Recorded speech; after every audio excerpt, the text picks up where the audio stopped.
yillar bizni qayerga eltmasin, qay tomon olib bormasin, bizni hamisha o'ziga bog'lab, chorlab turadigan makonimiz bor. Balki bu sog'inchlardandir. Balki xotiralar, bosib o'tgan yo'llarimiz yo bo'lmasa o'tgan hayotimizdandir. Muhimi shu yerda, shu tuproq, vatan bag'rida, o'z uyimizdamiz. Bugun ham sog'inchlar bilan xotiralarga qaytgan, O'zbekiston va Qoraqalpog'istonda xizmat ko'rsatgan madaniyat xodimi, ustoz ijodkor, sevimli shoirimiz Oshiq Erkin bilan birga uyga qaytdi.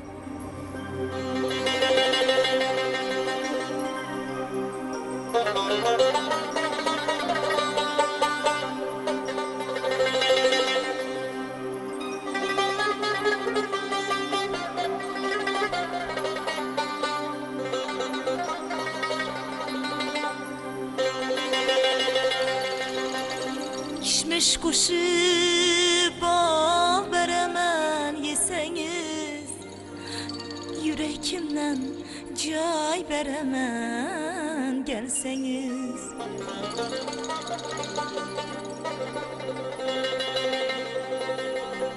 Novat qo'shib choy beraman ichsangiz, yurakimdan joy beraman gelsangiz. Kel menga nozlanib, yurishlaring yoqadi, gulday ochilib yayrab, kulishlaring yoqadi. Jonim lablaringni o'zingina osnovatlarga o'shitaman so'zingni. Yo'qdir meni o'zga yor bilan ishim, o'zing dursam meni tilla kishmishim. Ey sabo gulshanda uchrat menga uljan onani, lablari lal tishlaridur ko'zlari mastonani. Sendani bo'lmagan ishqda xatosi, daryo bo'lib toshsin mehr vafosi. Muhabbatdan to'ymas oshiq erkinga, rohat berar hatto yorni jafosi. Muhabbatdan to'ymas oshiq erkinga. Erkin aka 1937-yil Xorazmni mana shu qadimiy Xiva shahrini juda eski qadimiy mahallalarda dunyoga kelgansiz. Bundan 80 yil oldin. Ancha bo'lib qoldi. Qarang endi xotiramga soldingiz, meni yoshligimga, bolaligimga qaytardingiz. Sizga katta rahmat. Mana shu mahalla Amin Chorsi mahallasi deb aytilar edi. Xivaning Amin Chorsi mahallasi deb aytilar edi. Meni dadamlarning, oyimlarning aytishiga ko'ra, mana shu mahallada Qurbon ota Ismoilov degan shoir yashagan. Juda talantli, o'sha paytning xalq shoirlaridan biri. Unga 1939-yilda O'zbekiston xalq shoiri degan unvon ham berilgan. U katta gap. Yaxshi shoir bo'lgan. Shular bilan xonadoniga, qo'shni xonadonda tug'ilgan ekanman. Mana shu mahalla, mana shu ko'cha, mana shu uylardan biri.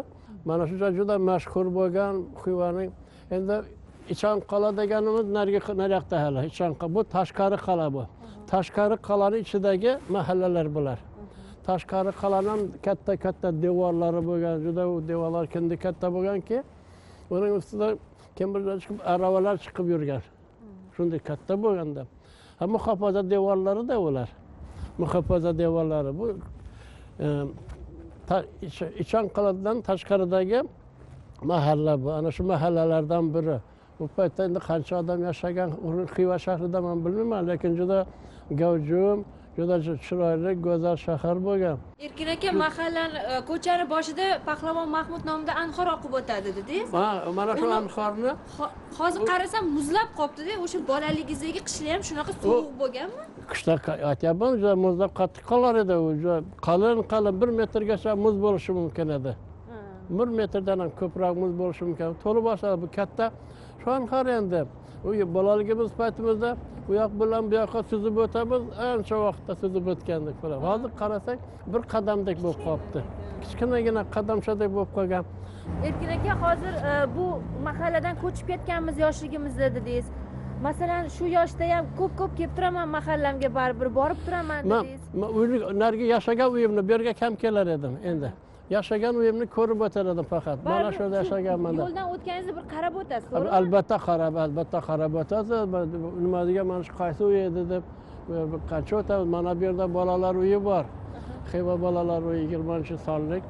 Unga Vera Park degan O'zbekiston qahramoni bir koreys ayolimiz juda bir qariyb bir 30 yildan buyon direktorlik qilib kelyapti. Juda mehribon, namunali bolalar uylaridan birida qaradi. Mana shu yerda yaqin yerda. Men dadam ham shu deddom ochilganda, deddom deb aytaylik, deddom ochilgan bolalar uyi ochilganda 20-yillarda endi bu. Shunga birinchilar qatori kirgan. Shu yerda tarbiyalangan dadam Urganchdan kelib. Yanında Madrahim Rahmonov degan bir keyinchalik viloyatga rahbarlik ham qilgan bir do'sti bilan, tengdoshi bilan shu bolalar uyida tarbiyalangan ekan. U eldoshi do'sti Urganchda katta bir Alloh bergan boy degan boyning uyida xizmat qilar ekanlar. Shuni Xivada shu bolalar uyi ochilibdi, shunga ketamiz deb eshitib qolib, shu yerdan shu boyning uyidan qochib kelib, mana shu bolalar uyida tarbiyalanishgan dadamlar. Men urush paytlarini ham yaxshi eslayman. 42-yilda 43-yillarda eng yaxshi eslaydigan paytlarim 5 yoshlar paytlarim. 5-6 yoshlar paytimda qaraganda bu bog'da yuramiz, katta o'ynab yuramiz bolalarimizni. Urushga safarbar qilingan qishloqlardan yigitlarni olib kelishadi. Yigitlar unda nima qilib stroysa deylik. Ularni guruh qilib boshqarib ketishadi. Voyinqomatga olib kelishadi keyin. Mashinada kelib turgan qishloq yigitlari yelkasiga bir xaltasi bo'lgan. Mana shu yerdan haligi harbiy komissariyatga o'tadigan ko'prik bor edi. Ko'prikdan soldatlarni mashinaga haligi urushga jo'natayotgan yigitlarni mana shu ko'prikdan o'tkazib mashinada o'tib kelar edi. Keyin mahalladan odamlar chiqadi-da, kim nom berib yuboradi, urushga ketayotganlarga kim nom beradi, kim boshqa narsa berib yuboradi, mashinani ichida yugurib borib. Bizlar ham uydan yugurib chiqib, nonlarni olib chiqib, tanimaymiz-ku endi. Shu berib turgandan keyin men ham bir nechasiga non chiqarib berar edim. Mashina shu yerdan o'tib ketadi. Shunda payt bo'lar edi, aeroportda uyda non qolmay qolar edi. Mehmon kelib qoladi. Lekin oyimiz ham bilmaydi, dadamiz ham bilmaydi nonlarni soldatlarga berib turganimizni. Shu yerdan o'tib ketar edi. Shu yaxshi xotiramda qolgan. Qani endi bu juda, mana bu devor urushdi hozir. Bu devorlar yo'q edi. Katta maydon edi, to'g'rida ichkaridagi bir 2-3 xonali joyda turar edi, xonalik joyda. Bu ham davlatniki edi-da o'zi. Shuning uchun mana shu joy menga tabarruk, har kelganimda qarab, mana narigi eshik, ana shu eshik meniki deb ko'rsatib o'tar edim do'stlarimga ham. Hozir devor urib tashlashibdi endi. Urush payti eslayman xotiramda buxanka non olish uchun tongdan chiqib navbatda turar edik. Men ham navbatda turganman. 8-9-10 yoshlarimda ham shu navbatda turganman. Ertalab borib o'tirib, muzda, pufaykada, yelkamizda bunda nimalar yo'q. Non olib, ikkitadan non berar edi, bittadan non berar edi, shu nonni olib uyga kelar edik yana. Qiyin paytlar edi, endi o paytlar haddan tashqari qiyin paytlar edi. Buni tasavvur qilish qiyin. Shunday bo'lsa-da, mana shu ko'cha men uchun juda qadrdon, juda ham bir chiroyli go'sha. Mana 81 yil deganda shu yerlarni yana qaytadan ziyorat qilib, tug'ilgan zaminimni ko'rib, uyni devorlarini mana ko'zimga surtib, juda boshqacha bo'lib ketib turibman-da endi. Bu odam qanday endi bu sal odam yil o'taversa, odam keksayar ekan, qarar ekan, lekin shu esimdan chiqib ketdi hozir yoshga.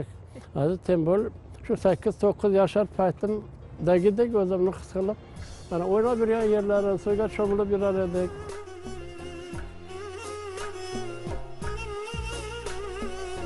Yo'qotganimdan buyon otam birla onamni tark ayladi halovat, jonim birla tanamni. Qadrlari o'tmoqda yillar o'tgani sari. Bugun topmayin lolman har ikki muhtaramni.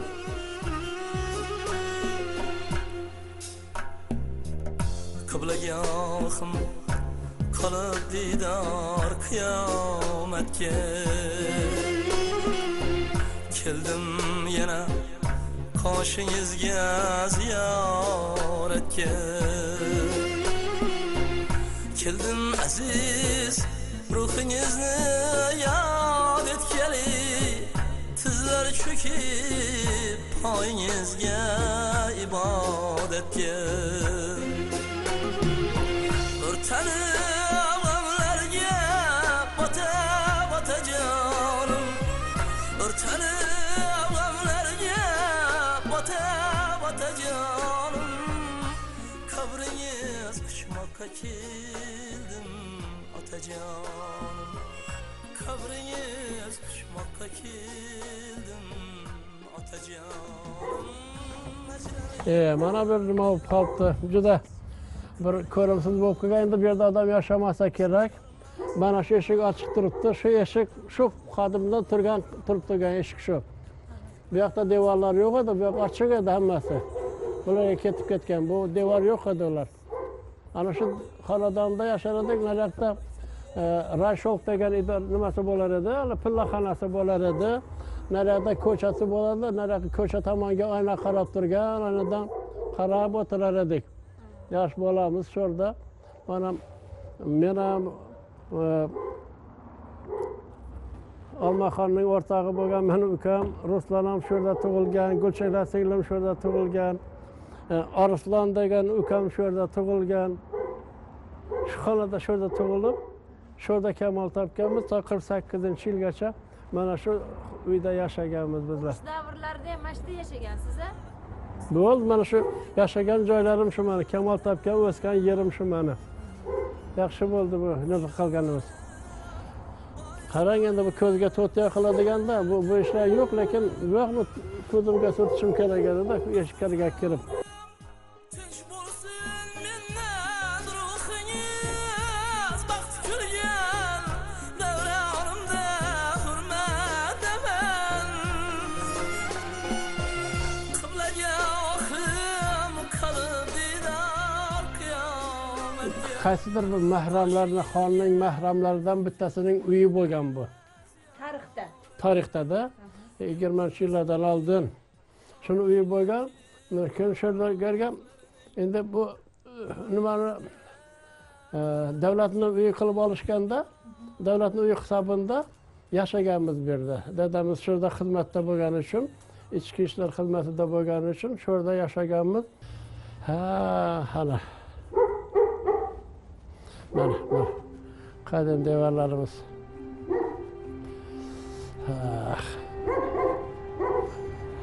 Ana.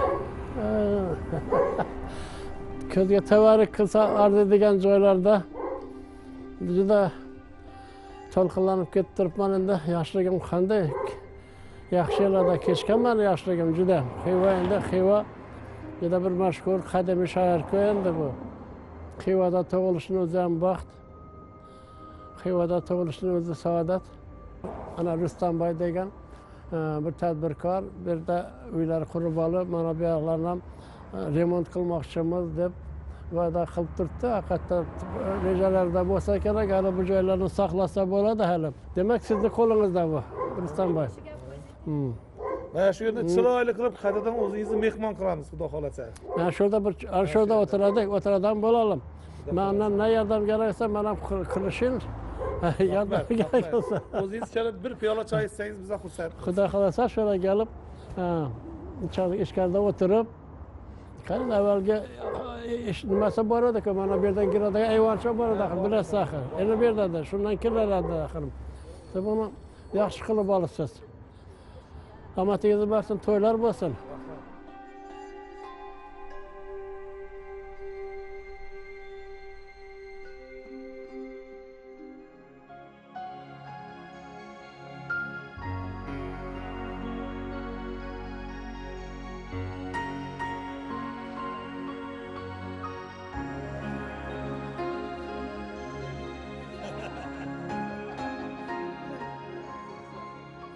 Bir piyola choy davrasida suhbatlashib, gurunglashib o'tiribmiz.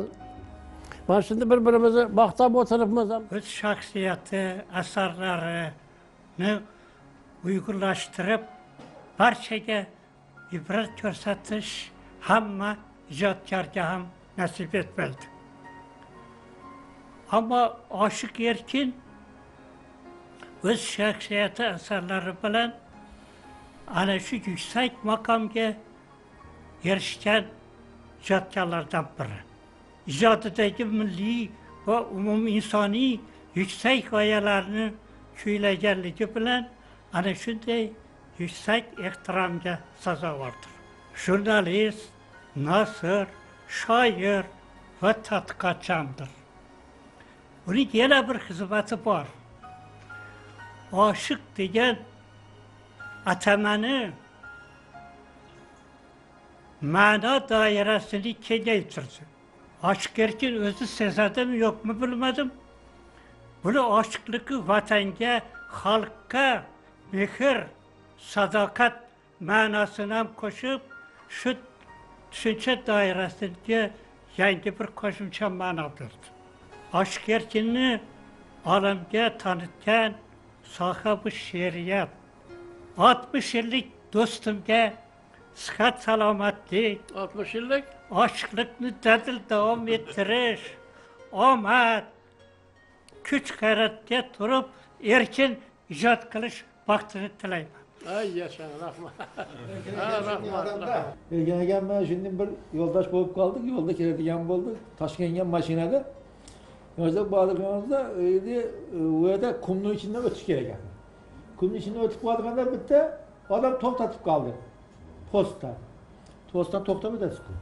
To'xtab o'tib qolgandan keyin militsiya g'ay xodimlari kelib qoldi. Bunday qarab turdilar, Erkin aka dedi. Bize dedi sizin kitaplarınızı alıp şu dedi okup şiirlerinizi şunun dedi böyle bahre alamız dedi. Kumlu ortası da. Erkin Ekem hakiki şeriatın aşkı hem erkin şair. Özünün şiirlerinde şunu gösterdi ki Aşık Erkin dedi Aşık Erkin yüreğin meşel dedi. Kuyaş değil yarı dedi. Aşk Erkinlikine dedi öşeğinde dedi eşik kalkmayı aslan kirip kireveresi mehmallar. Eşik kalkmayı kirip kireveresen şeyleri var. Mana shu do'stlik mana 40 yilga yaqinlashib qoldi. Erkin akamni hamma vaqt yaxshi kunlarda ham, to'ylarida ham hamma vaqt kelib biz shogird sifatida xabarni olib turamiz. Chunki bu inson bag'ri keng, kamtarin, taxalluslari ham oshiq erkin. Bu baxtli insonda bu. İnsan hem aşık bo'lsa, hem erkin bo'lsa. Undan artık vaqt var mı? Shunday insonlardan biri-da bu. Havas qilsa arzuydigan inson. Ko'nglida, qalbida muhabbat bo'lmagan insonni zavqqa hech qachon to'lmaydi ko'ngli. Hava. Shuning uchun aytadi, bu dunyoda yashasang, yuragingda hamma vaqt muhabbat bo'lsin, sevgi bo'lsin. Agar sevgi bo'lmasa hech qachon bu yurak to'lib toshmaydi dedi. Shuning uchun ham bu inson hamma vaqt shunday qalbida ezgulik, sevgi, muhabbat bo'lgani uchun ham qaramaydilar bir umr. Hozir ham hali ziyofatlarda o'tirganda o'yinga tushganda ham bizdan yaxshi o'ynaydilar. Erkin akam haqiqatda baquvvat odam. She'ri bilan ham baquvvat, o'zi ham baquvvat odam. Hali aytganingizdek, markada o'tirsak ham bizdan qolishmaydi hech. Erkin akamga Aşık Erkin vakti olib berganlar. Erkin akamga. Erkinboy, siz aşık taxallusi bilan klassda bang Erkin aka. Erkin akama taxallusini shular bergan. Otalarımız bir ağaya, bize 100 atadan bo'lgan bo'lsa, Abdurahim akamdan bular bo'lganlar. Shunday qarindoshimiz, ota bularning otalari bilan bizlarning buvalarimiz og'aya bo'lganda. Mana endi Erkinom shunning bir san'atshunos, shunning bir ajoyib shoir, bu orqali qancha mana artistlar, boshqalari shuningdek bir unvonlarga ega bo'lib kelyapti. Shu Erkinomni qonib o'tganmi, Erkinomdan yana Diyorbek Madrakimov ham kelajakda shunday bir ajoyib sozanda bo'lib kelyapti. Hasatmaslik kerak. Bo'g'inni qanday nima qilish kerak, ohangni qanday berish kerak, shularni bir aytganingizdan darrov ilib oladi-da, tatib ketadi. O'zim ko'z quloq bo'lib turibman. Qadrli mehmoni bo'ling azizlar. Oshiq Erkinning ham jonginasida. Parvozga ham kechikmaysiz. Uyimiz Urganch aeroportining yonginasida. Shunday do'stlarga bu vizitniy kartochkam, she'riy ma'nodagi she'rsiz kunim o'tmaydi-da, tangim o'tmaydi. Kirib yotaman, esin turib ketaman, o'qim kabinet, ya bugun she'r yozmabman deb turib, 2 bo'ladimi, 3 bo'ladimi? Har kun 4, 5 kamida she'r yozaman. Kunda o'tmaydi, bir satrsiz kunim o'tmaydi. Qo'l yozmalarim ko'p, kompyuterda terilmay turganlari juda ham ko'p. Qizlarim ulgurmayapti-da, ulgurmaydi. Ular qo'l yozmamni yaxshi o'qishadi. Meni o'zim ham qo'l yozmani o'qiy olmay qolaman ayrim paytda. Juda o'qiy olmay qolaman. Shashib ketaveraman, shashib yozib ketaman, lekin qizlarim o'qishadi. Bu ijod mana shunday ekanki, qo'ygingiz kelmaydi-da. Qo'ygingiz kelmaydi. Bittasini yozgandan keyin ikkinchisi kelaveradi. Qiyin bu. Kitobxonga ma'qul bo'lish, tinglovchiga ma'qul bo'lish, san'atkorlarning dilidan o'rin olish juda qiyin gap-ku. Qo'lim chiqib ketmasin deyman. Bir kun chiqib ketsa, o'sha yoza olmay qolaman. Qo'lim chiqib ketmasin deb har kun shu stol ustida, endi Xudo ko'rsatmasin, endi qolsam ham stol ustida qolib ketaman shekilli.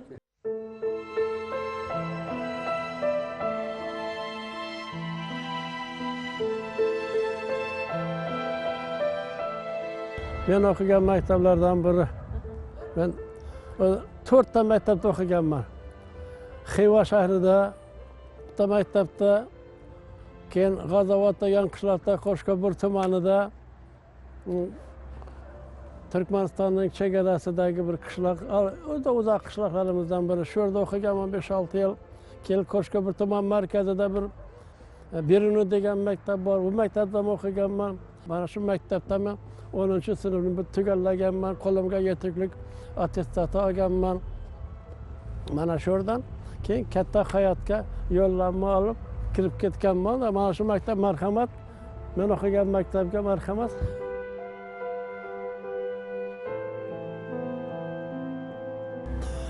Qara endi juda go'zal bo'lib ketdi bu. Hamma Guliston 55, 56, 54 yillardagi maktablar ular qulab ketdi. Eskilar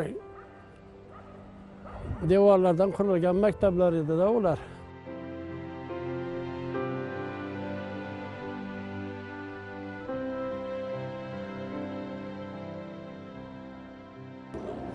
Bismillahirrahmanirrahim va rahmatullahi va barakatuh. Assalomu alaykum. Assalomu alaykum, yaxshimisizlar? Assalomu alaykum qizlarim. Aynan istadim. Assalomu alaykum. Yaxshimisizlar? Yaxshimisizlar? Rahmat. Rahmat, marhamat, yuringlar.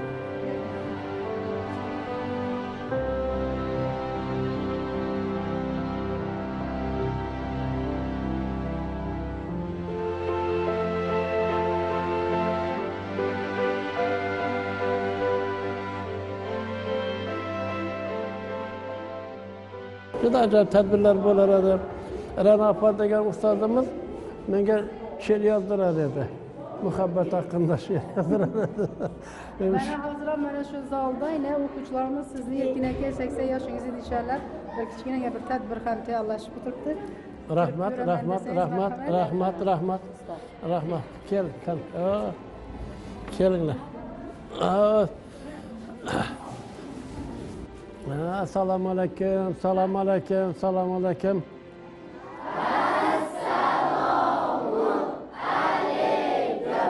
Sağ bo'linglar hammangizga. Baxt, saodat tilayman, uzoq umr tilayman. Mana sizlardek men ham mana shu maktabda ta'lim olib, mana shu maktabda yetuklik attestatini qo'limga olib, katta hayotga kirib kelganman, yo'llanma olib ketganman. Shuning uchun ta'zim qilib, bu maktabga, bu ostonaga, bu koshonaga ta'zim qilib, sizlarga bir salom bering, sizlar bilan salomlashing. Keyingi umrim qanday bo'ldi? Shu vaqtda kichkinagina bo'lsa-da bir hisobot bering deb tashrif buyurdim sizlarning huzuringizga. Quvonib turibman, juda ham quvonib, to'lqinlanib turibman. O'zi so'z izolasida ishlasam ham, so'z mulkida ishlasam ham, so'z topa olmay turibman-da endi quvonganimdan.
Bu balalarim Diyarbek Manaxt kim bo'ladi?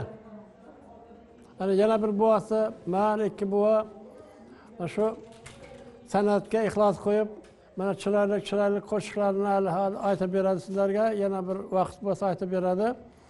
Ana hozirgi qo'shiqlarni ham eshitgan bo'lsangizlar, men juda havas qilib, quvonganimdan sizlarning huzurlaringizga boshlab keldim. Ko'p maktabda o'qiganman, 4 maktabda o'qiganman. Bir asosga ham bora olganim yo'q, vaqtim bo'lmadi, lekin sizlarning bu maktabga mehrim, ixlosim, muhabbatim haddan tashqari balandligi uchun mana shu maktabda sizlar bilan uchrashishni bizlar ma'qul ko'rdik. Diyarbek bilan, yana bobosi bilan birga. Sizlar ham yaxshi o'qib, barcha fanlardan a'loga o'qib, har kim san'atkor bo'ladigan san'atkor bo'lib, paxtakor bo'ladigan paxtakor, chorvador, boshqa sohaning mutaxassislari, yetuk texniklar bo'libmi, olimlar bo'lib yetishishlaringizni men orzu qilaman. Men shu bu maktabda, Ulug'bek nomidagi maktabda ta'lim olganimdan, yetuklik attestatini olganimdan juda ham xursandman. Bu attestatni hanuz umrimning oxirigacha tirikman. Men ardoqlab saqlayman uni. Shu yerda tushgan suratlarimni, 10-sinfda tushgan hali esdalik suratlarimizni avaylab asrab saqlab qo'yibman men. Bu katta baxt men uchun. Qancha bir adabiyotda, san'atda qancha bir mayli yutuqlarga erishgan bo'lsam, hammasida shu maktabning hissasi bor menda. Biz ham faxrlanamiz Erkin aka. Shu maktabimizdan mana shu butun dunyoga tanilgan ajoyib bir shoir chiqqanidan biz hozirgacha mana shu g'ururlanib, faxrlanib mana shu o'quvchilarimiz bilan sizning she'rlaringizni, asarlaringizni hozirgacha sevib mutolaa qilib kelyapmiz. Sizni mana shu tavalludingiz bilan, 80 yoshingiz bilan tabriklaymiz. Mana shunday yoshlardan bir necha yoshlarni ko'rib, bizni baxtimizga sog' omon bo'lib yurishingizni mana shu jamoamiz bilan, mana shu o'quvchilarimiz bilan sizni tabriklaymiz. Rahmat, rahmat.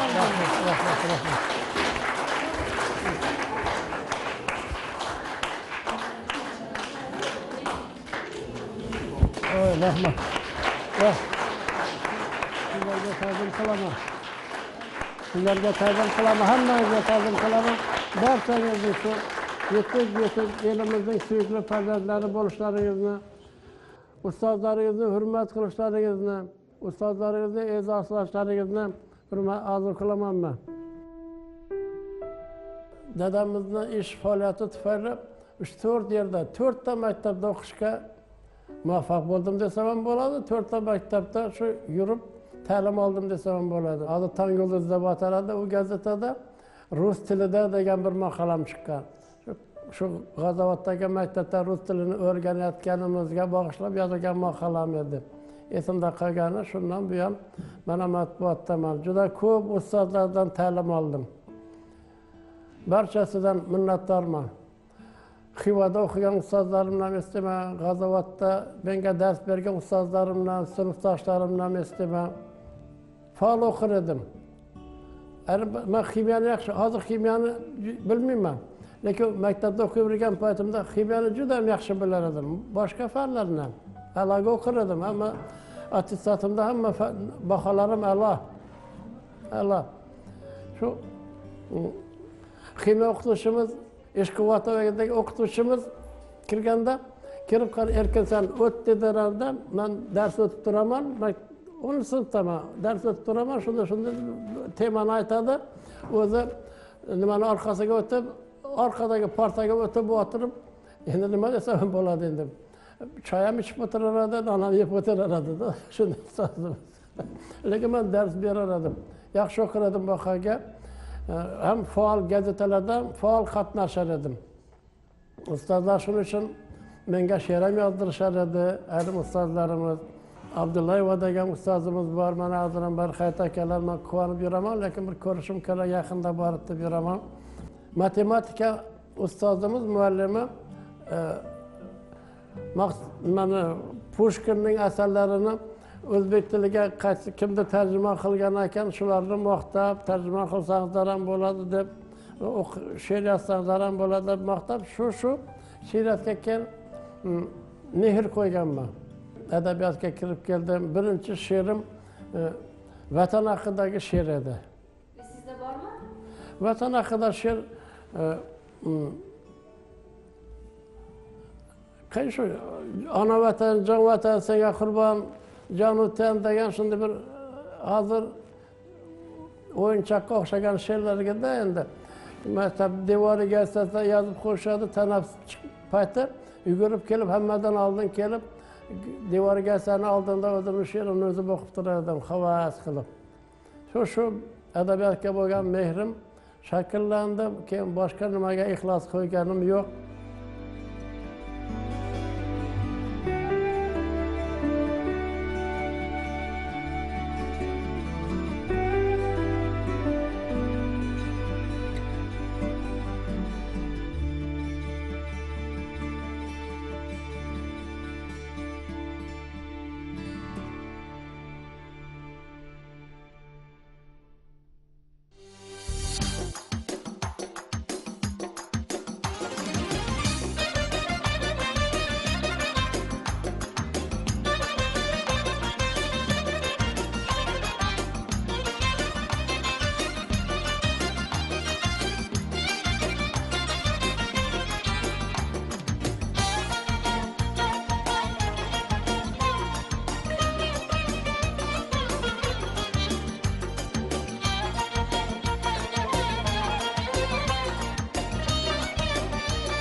Davramiz Jamiljon bu bizni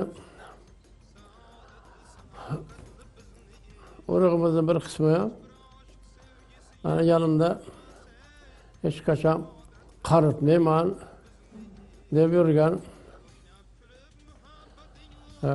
Boshqa ma'nosi bo'lmasa kerak buni. Uyimizni bekasi, xonadonimizni prokurori Quvonchoy. Mana farzandlarimni, 4 farzandimni onasi, mehribon onasi, qadrdon onasi. Yanında mana qizim, o'rtanchi qizim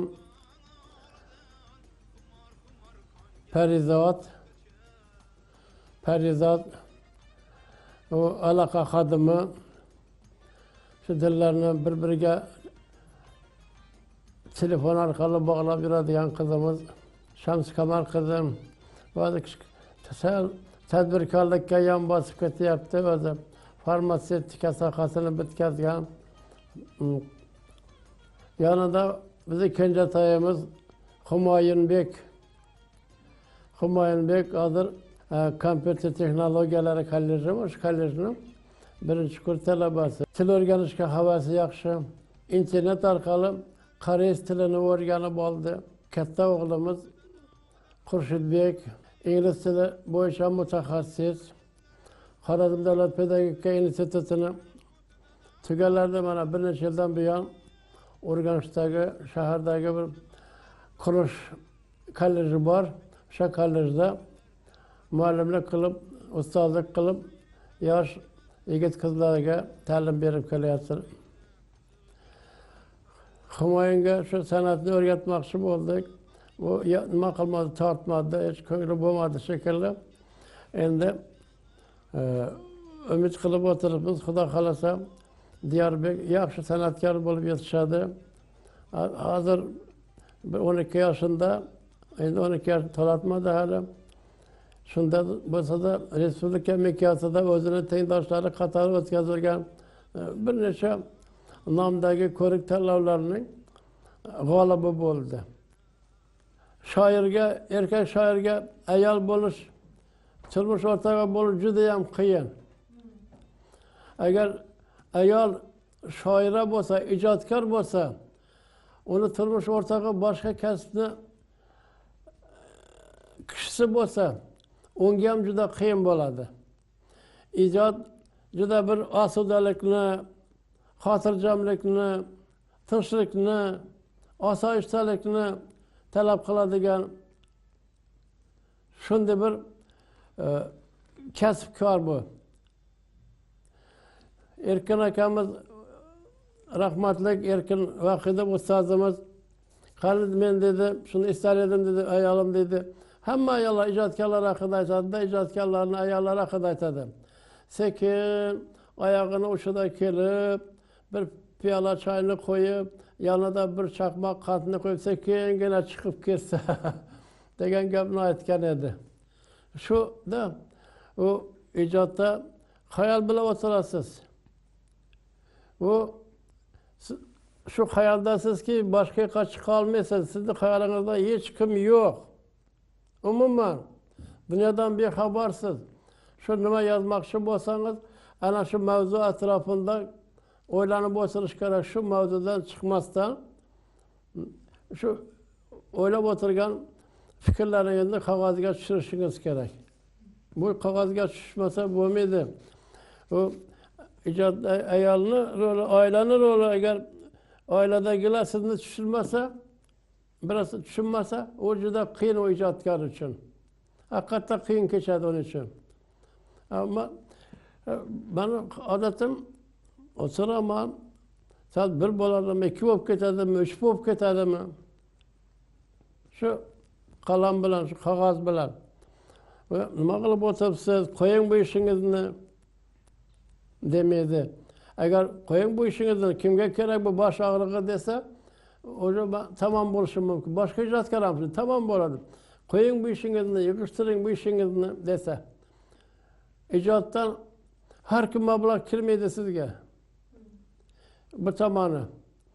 Oilangiz umuman gohda cho'lg'am tashib turmasligi mumkin. Ayrim paytda quruq nonga nima qilib o'tirishingiz mumkin. Ijodkor nima? Ijodkor ko'chada yursa bir narsa yoza olmaydi. U yozish uchun o'tirishi kerak.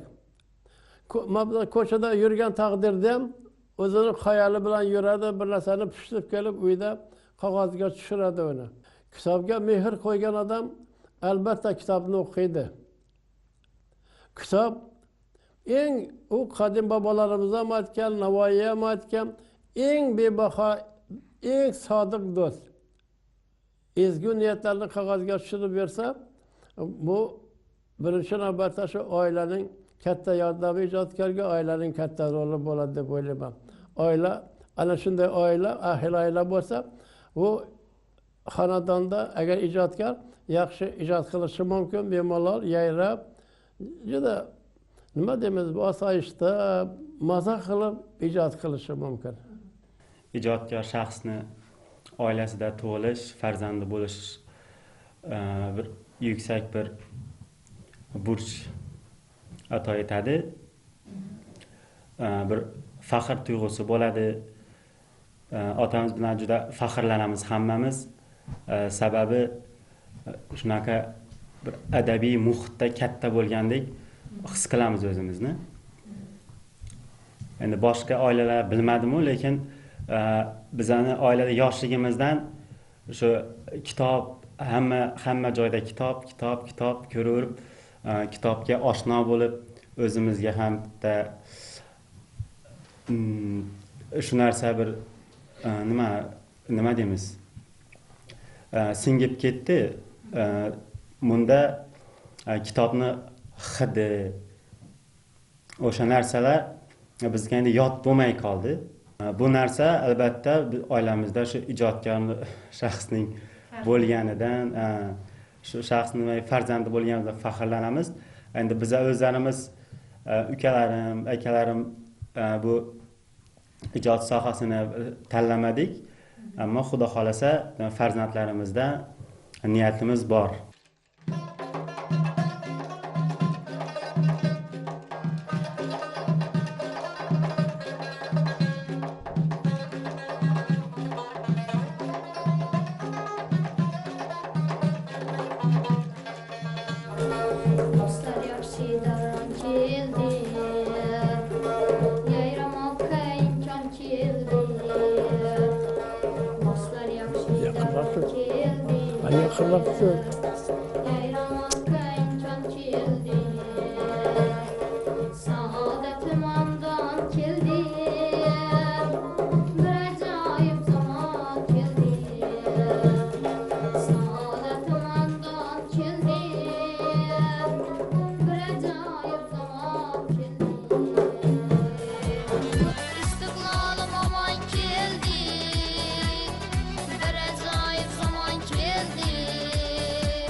Erkin aka, O'zbekiston xalq shoiri, O'zbekiston qahramoni Abdulla Oripov bir fikrlarini o'qidim. Oshiq Erkin O'zbekistonda muhabbat haqida yozadigan shoirlar ichida chempion deb ta'rif bergan ekan. Chempioni deradi. Oqsoch bulbul deradi menga. Qarang, mana shu sizni ilhomlantirgan joy, sizga kuch bergan joy mana shu siz tug'ilgan Xiva shahri, to'g'rimi? Xiva, albatta. Xiva shahri endi men uchun juda muqaddas. Bir men uchun emas, xorazmliklar uchun muqaddas. Albatta. Bu yerda juda ko'p bobo kalonlarimiz yashab o'tgan. Erkin aka, Xorazm yaratganni bir nazarga tushgan tabarruk zamin. Albatta. San'atkorlarga nisbatan, ijodkorlarga nisbatan, umuman tarix nuqtai nazaridan hamda siz mana tabarruk 80 yoshdasiz, umringiz uzoq bo'lsin. Qarang, mana shu hayotdan, mana shu berilgan umrdan, ijod umuman minnatdormisiz Erkin aka? Albatta, albatta. O'sha Xivada tug'ilganimdan xursandman. Bu takrorlanmaydigan zamin. Yana bir rivoyatni aytib berayim. Farishtalar, bitta farishta Xudodan so'ragan emish. Mana shu pastda bir joy ko'rinib turibdi, juda yorug' nuqta ko'rinib turibdi. U qayer u? deb so'rashgan ekan. Xudo meni mallakim, meni dalam, meni tasarrufimdagi joy u degan. U Xorazm u degan ekan. Xorazm u.